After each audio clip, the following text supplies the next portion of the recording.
रविवार दिनांक 1 फेब्रुवारी 2026 रोजी भारत देशाचे केंद्रीय बजेट सादर करण्यात आले।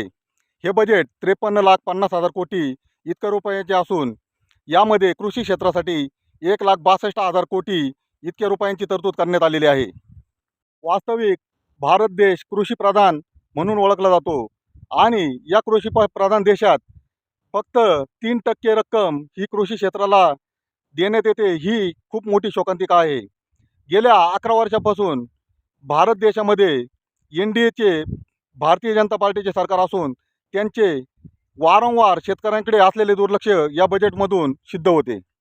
2025 साली वर्षभर कांदा उत्पादक शेतकऱ्यांनी कवडीमोल दराने कांदा विकलेला असून केंद्रीय बजेटमध्ये कांदा उत्पादक शेतकऱ्यांसाठी काहीतरी मदत जाहीर होईल अशी अपेक्षा कांदा उत्पादक शेतकऱ्यांना होती, परंतु कांदा उत्पादक शेतकऱ्यांच्या तोंडाला पाणी पुसण्याचे काम या केंद्रीय बजेटने केले असून केंद्रीय वित्तमंत्री निर्मला सीतारामन या कायमच म्हणत असतात की मी अशा परिवारातून येते की आमच्या परिवारामध्ये कांदा आणि लसूण जास्त खाल्ला जात नाही।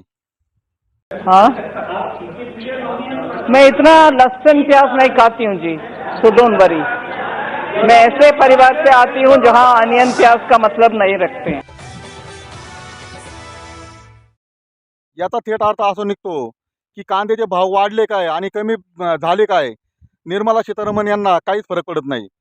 परंतु मी त्यांना सांगू इच्छितो की मॅडम, तुम्हाला जरी फरक पडत नसला तर कांदा उत्पादक शेतकऱ्यांना फरक नक्कीच पडतोय आणि कांदा उत्पादक शेतकऱ्यांच्या वतीने मी या बजेटचा जाहीर असा निषेध करीत आहे। सौगंध मुझे इस मिट्टी की, मैं ये देश नहीं मिटने दूंगा। जय जवान जय किसान। क्या अच्छे दिन। हाँ, कमला भाई क्या कमला भाई। आप जरा मुझे बताइए आज का दिन कैसा लग रहा है?